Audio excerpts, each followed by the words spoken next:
This week's Design Chat is brought to you by Goose's Messages from the Dead. Maverick was responsible for my death. And hashtag YOLO, making potential Darwin Award winners more visible on Facebook. And JPEGs, save for the web responsibly. Don't Command-Option-Shift save and drive. Hello and welcome to Design Chat, the best live design discussion on the internet. I'm your host, Ryan McGowan. On Twitter, I'm at Koopajube and at DesignChat. Every once in a while, we get together with some of the coolest people from the design community, and this is where I always flub the intro because I never pre-write anything. Sometimes I say commiserate, sometimes I say share ideas. It can be any, either, or both. But this week, we are talking to Mr. Evan Roper. Hello. You were almost on your grade wave. Yeah, I know.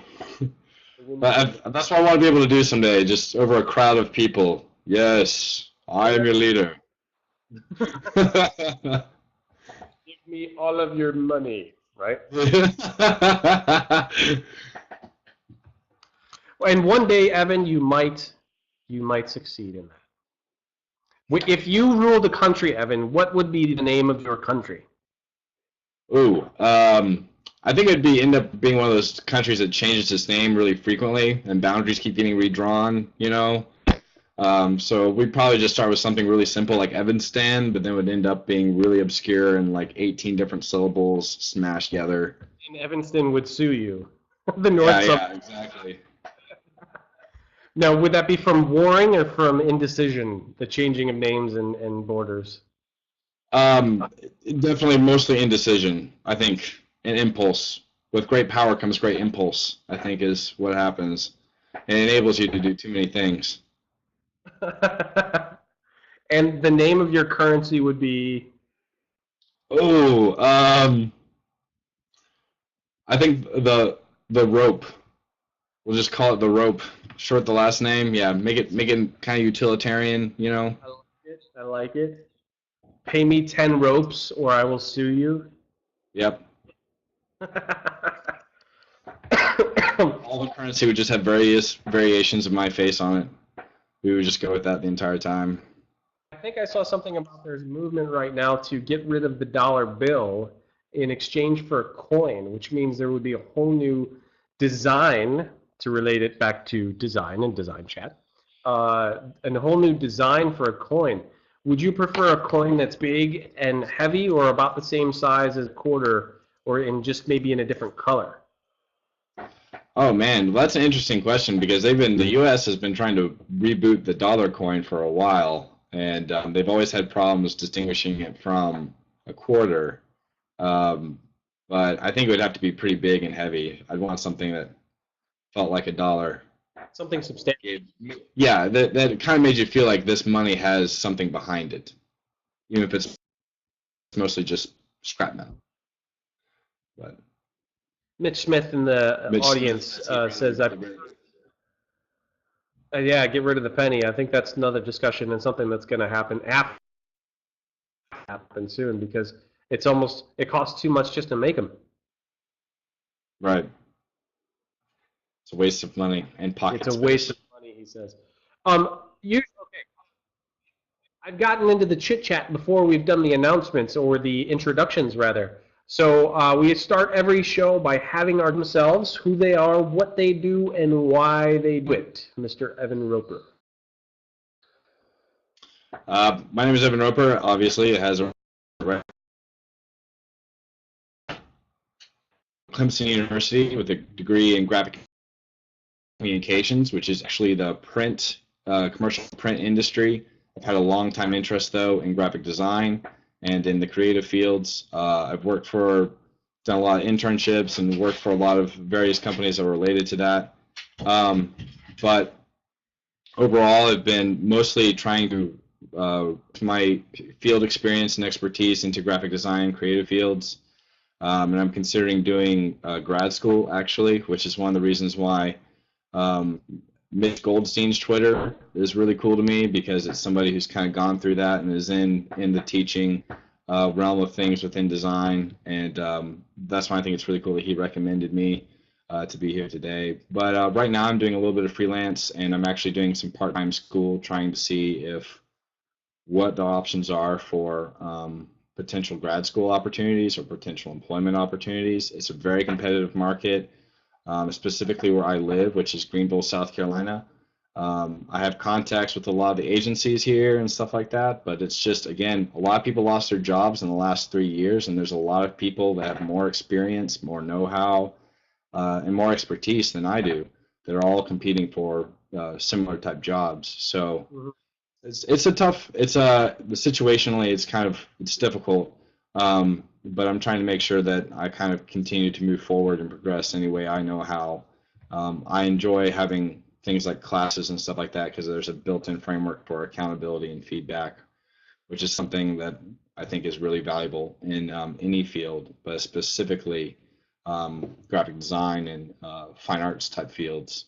The mentorship element between teacher and student, or even between just another peer or professional, I think is invaluable. And that's kind of what I've been pursuing, is finding a way to use my time well. It seems like we're dealing with a bit of a lag this evening, so I apologize if it gets a little bit difficult with the back and forth. We'll try to manage that as best we can. I'd like to remind the audience that we encourage you guys to ask questions. Yes, you're in the chat room and we see you chit-chatting in there, but if you actually log into this chat, you can click the red Ask a Question button and either submit it and type it in and let us see it in text, or if you get a webcam, you can actually get on with us and ask a question. This is one of my big selling points on why people should participate in Design Chat at all, is because it's like a little mini design conference every single week, and you get to talk to someone who's doing something really, really cool, and you don't have to stand awkwardly behind 6 other people before there's a lag in the conversation, so you could jump in and distract them and be all nervous and stuff. So no, you can just come here and lay back and be cool and eat gummy worms, which these are kind of stale because they're from last week. I was using them as mustaches with Terry Marks. I love gummy worms. I have a huge sweet tooth. It's a major problem. Major problem? What kind of problems does that cause you, Evan Roper? I just had a cavity filled like 2 weeks ago. That was cool. Yeah.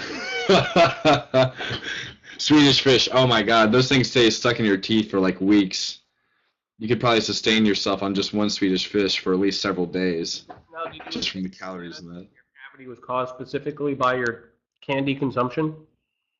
I suspect that, and too many like sugary drinks. I don't know what's wrong with me. I can drink like a ton of water and still just want, soda in my mouth all the time. Now, do you venture into the Red Bull Rockstar energy drink stuff? Yeah, I don't drink coffee.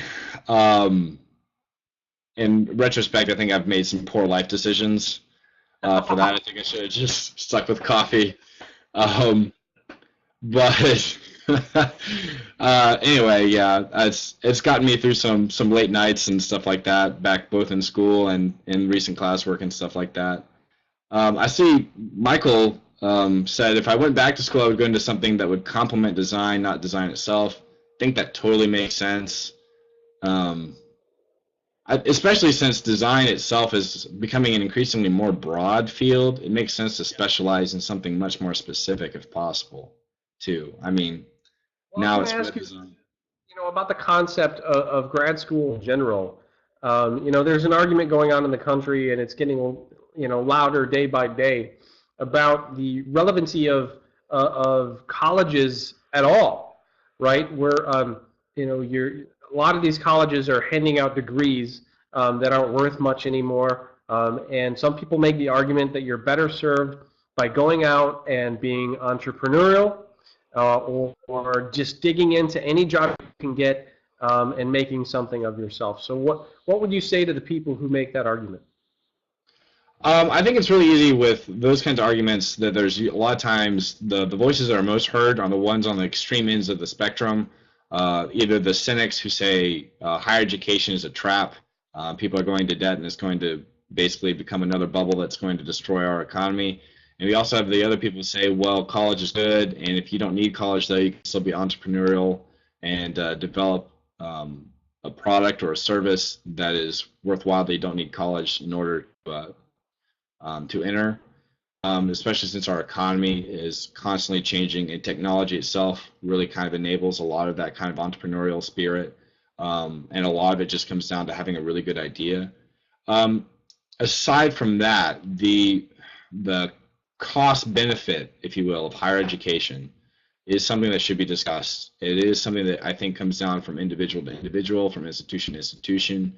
What you are having, though, is things like, for at least in the school I went to, Clemson University, and like a lot of other schools, their bread and butter as far as what they made out of tuition was business school. For the longest time, business was not considered a undergrad type degree. You got your master's in business. You didn't get an undergrad in business. You got an undergrad, or you studied some specific trade, skill, or science, and then you got into business. Some of the best advice I heard while I was in school was nobody should major in business, but everybody should minor in business. Even if you're a graphic designer or an artist, because basically regardless, you're going to be involved in business, you're going to be involved in the market, and you need to at least make sure you know that your interests as an employee or as an employer are being appropriately represented and protected. And I think that makes a lot of sense from a common sense type standpoint. I think right now, though, higher education is in a point of crisis where their demand is greater than the services they can supply, the quality of the services they can supply. In addition, their funding is being cut, so you have a constant increase in tuition costs and general costs to do school, along with financial pressures from what has basically become a large industry of student loans, which are, if you think about how speculative student loans are, it's kind of scary. You're basically saying this person is going to take out $30,000 so they can go to school for X period of time.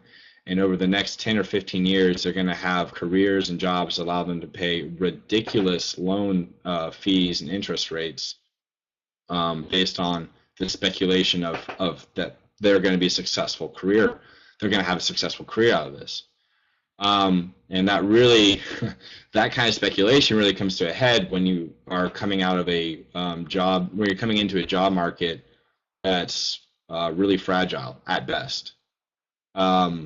Or when you just realize there's not a lot of money to be made in your field, or you haven't figured out exactly how you're going to apply your major. I think that's the other point I was going to make was that ultimately, as far as the value of education and stuff like that, it really does come down to how the individual who pursues higher education, how they see it and how they use it.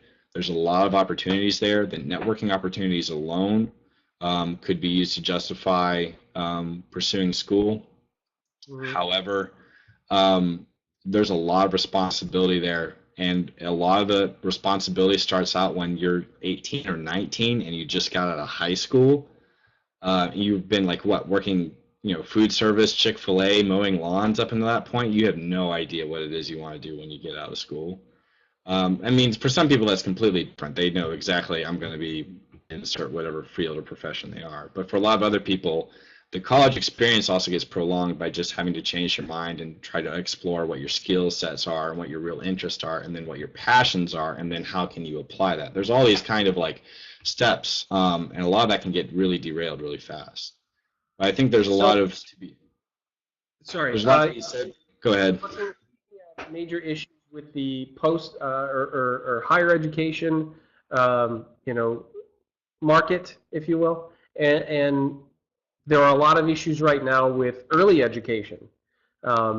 If, to take an extreme view, if the government had X amount of, hundreds of millions of, or billions of dollars to invest in one or the other, higher education or early education, in the growth of students in the U.S., in the interest of having a return to the economy, which bucket should be filled first? That's a really good question. I would say the earlier education. There are, as far as if you look at things like even developmental psychology and the kind of knowledge that we have and the understanding we now have of how early basic skills and basic strengths and basic talents get developed really, really early and get sculpted really, really early. And when we're talking about affecting the most number of, having the potential to affect the most number of people in some ways, I feel like early education has the most opportunities, especially if it reaches people who are otherwise disprivileged or in circumstances that are from an early age put them way behind their peers or where they would otherwise be potentially in the future also. I think that has a lot of potential, and I think it's been really, obviously it's a really hot topic right now across the country because, again, along with higher education budgets, local school budgets have been cut, slashed. A lot of it comes from the arts, a lot of it comes from those kinds of programs. There was a big deal down here in South Carolina about that they were going to cut all the funding for arts and music type programs on a state level, and they actually ended up withholding that cut, but at the protests of a lot of other people. It's a big deal. It affects a lot of people, and I think there are a lot of opportunities to reach a lot of people with the proper amount of investment of money, research, real development, and real risk, honestly, in order to really affect some of the youngest in our country and give them more opportunities than they would otherwise have. Evan, you have a really creepy face right above your shoulder, and it's distracting the hell out of me. We're going to be, hold on, we're going to be releasing DesignChat as an audio podcast soon, so I should describe what we're looking at. It's a square portrait cropped in closely on a face, black and white, with the lighting effect of what you would see in Bohemian Rhapsody when all four singers are looking up at the light, where you see highlighted cheekbones, and it's creepy as hell, and I can't ignore it. It's funny you mentioned that. That's actually from an album artwork from a band that's one of my favorite bands. The vocalist of that band, the singer, happens to be a graphic designer and a graphic artist who does album art for the album in 2001 called Jane Doe, and that was the main feature of the album. He actually does mixed media collages. He literally builds these kind of collages using all kinds of things like acrylic, spray paint, found objects, textural things. He does very little of it actually in Photoshop, and then he photographs it, and I think he alters the color in Photoshop, but that's about it. And so that's become an iconic image that's represented not only that album now, but also that band. And I find that kind of confluence of when a band, something that's usually defined as a sound, becomes represented in an image, and especially when that image was originally meant for just one single album or one single song or something like that, but then becomes to be a major part of how the band is seen as an identity or brand, if you will. And I'm really sorry about the lag. I'm almost sure it's my internet connection. It is not the best. Charter. Not quick speeds in South Carolina. No, that's an interesting topic, though, and heavily relatable to the design field as far as the packaging is concerned. From these, CDs and the transition from vinyl all the way up to where we are now, where all we get are pixels on our phones and our computers. I was just having a conversation, I think a Twitter conversation about this the other day. Was that with you? I can't remember. I think it was, yeah. I had asked the question whether or not we as people are more likely to make emotional connections with tangible objects as opposed to digital objects or digital representations of objects. Because I feel like when you hold something in your hand and you feel like there's this moment, at least a moment of possession, of tactile sensation, of experiencing it in not just a visual way, but also in all the other ways that you interact with it in a 3D space and time, that it becomes much more real to you than you would see it otherwise on screen. And that in and of itself allows it for a better likelihood of real kind of synthesis of your idea of how you see it and what it actually is, if that makes any sense. If there was a way to feel what an MP3 physically felt like, would it sound like the music that's being created, or would it, I'm sorry, would it feel like the music that's being created, or would it feel like prickly zeros and ones, like indistinguishable bits? You know, I think that's a really good question. I think a lot of audiophiles, people who swear by the totems of analog technology, would say that you can totally feel the difference between something that's recorded on magnetic tape and is on a material medium like vinyl versus something that is digitally compressed and digitally mastered. And I think in some ways there are some people who claim to be able to distinguish that. But I think in any medium, the way in which we experience it, as far as how it's made or how it's recorded, does affect how the end product, in this case, how an MP3 would actually sound.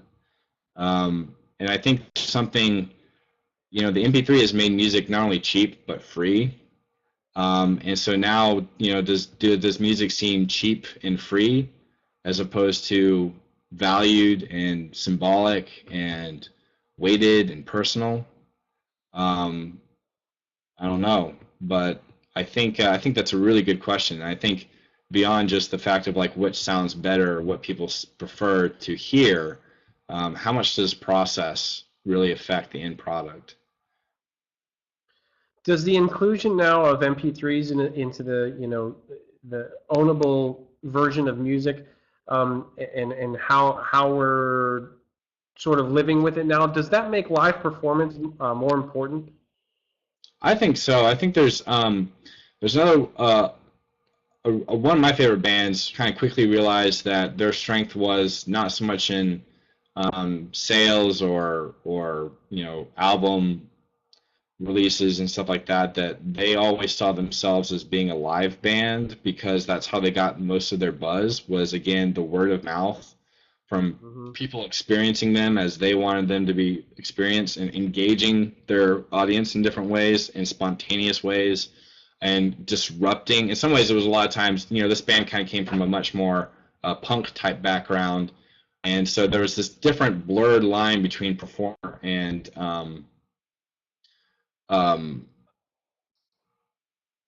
viewer.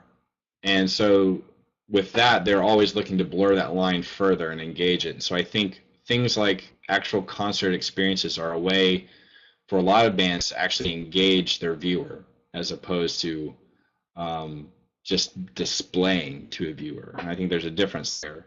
Not all bands do that. Not all bands do that well. But a lot of times when people go to see a band, they're crossing a barrier to entry. They've already downloaded the album. They've already found easy ways to listen to it. But now they've paid money for a ticket. They've stood in line.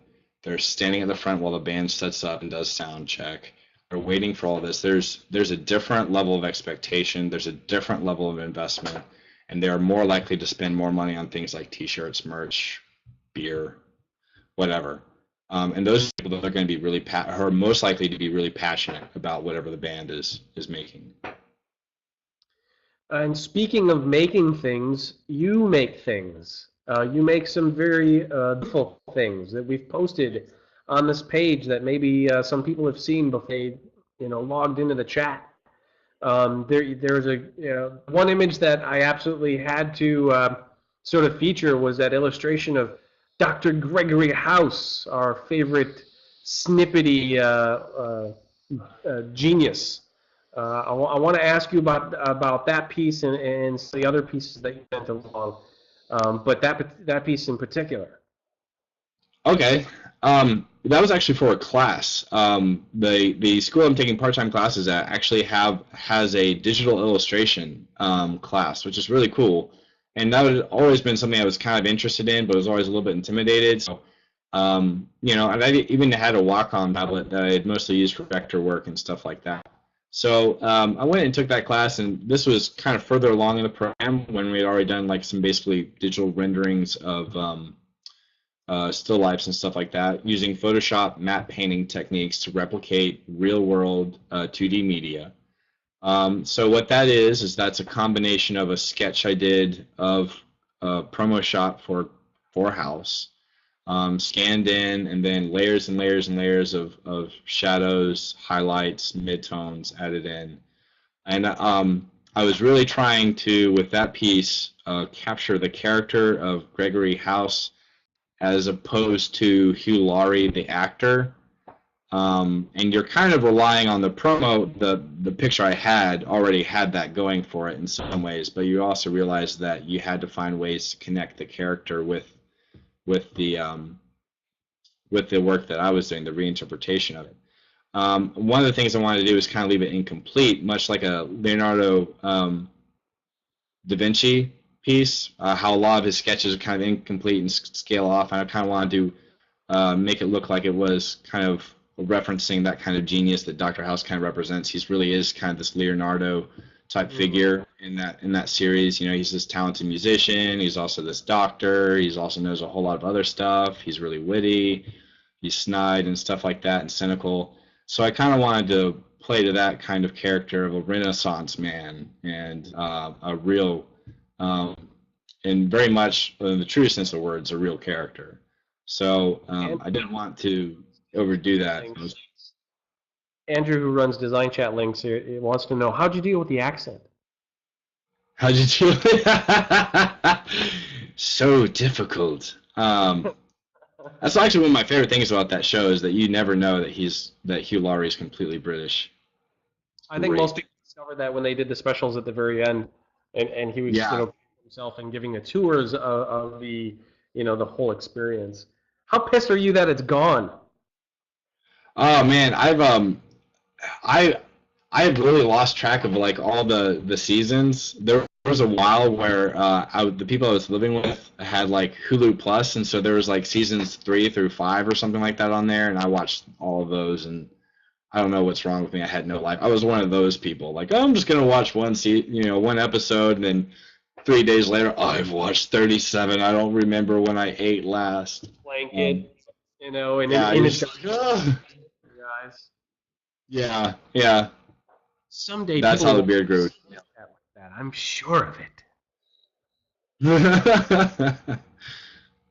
I want to remind people real quick, wow, the time is flying by. It's already 8:30. We're halfway through the show. We are going to be taking questions from the audience. We'll take one right now. If you're watching and you haven't logged in, please log in. There's a red Ask a Question button.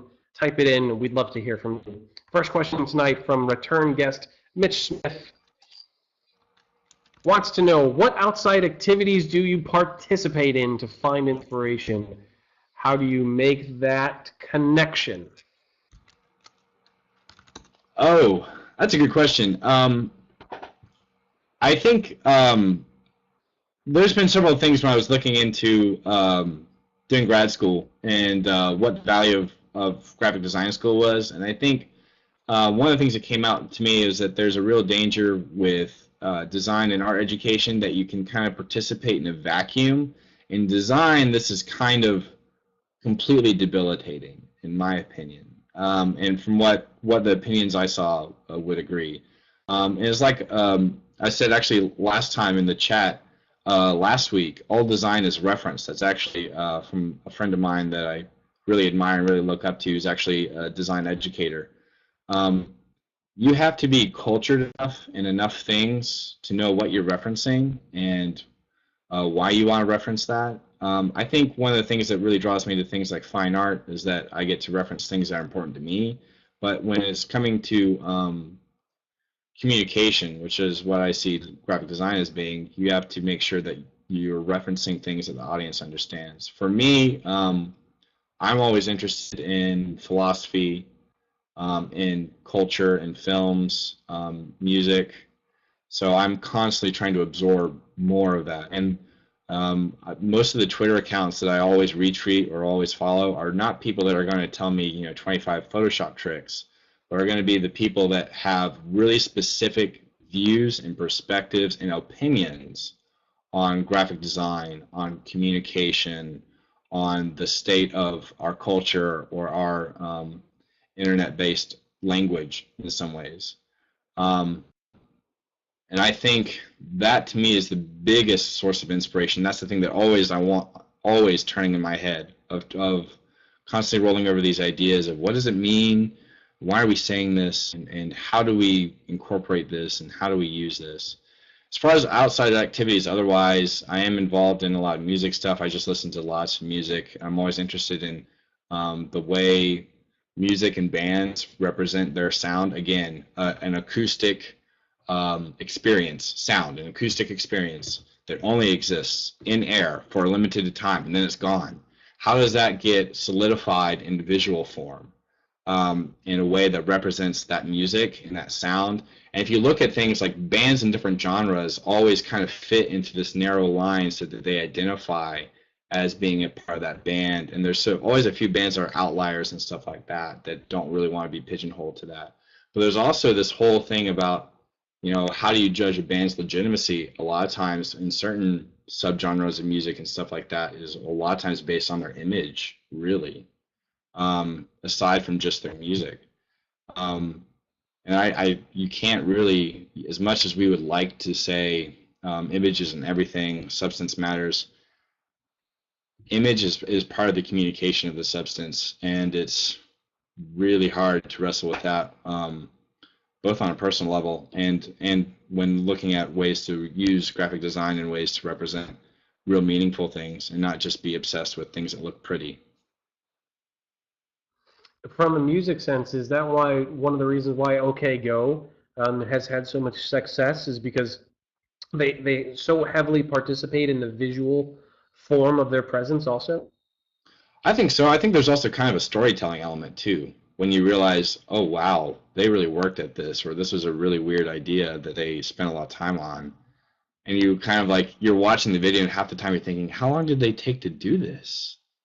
You realize how much they actually invested in it. It's not one of those cleanly shot, you know, everything's band playing in, you know, their mom's basement kind of set type thing where it's really artificial. It's always more rain than the stereotypical I'm singing in the rain and looking pressed.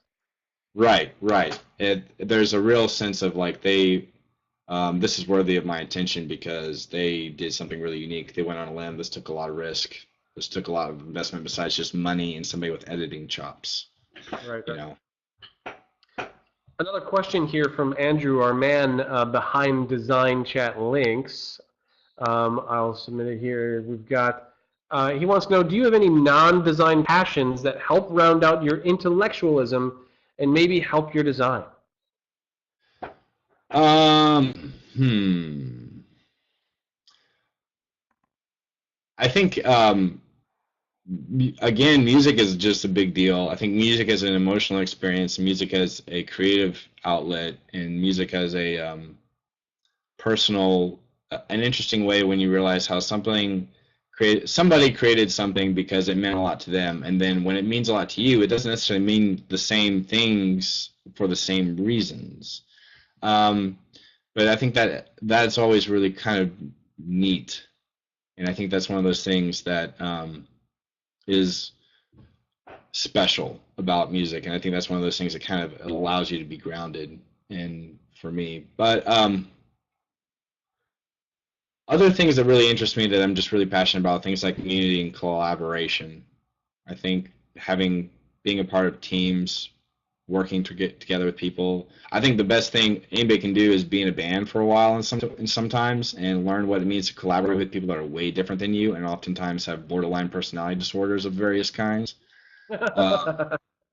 Yeah, it's that's a whole different experience, and I really value that kind of experience when I can connect my passion with somebody else to work together to make something else that would be better than if we just did it individually. I think that's just way cool, and that always. What's the most helpful thing you've learned from someone with a personality disorder? Yeah, what's the most helpful thing? Or entertaining, for that matter. Entertaining. I think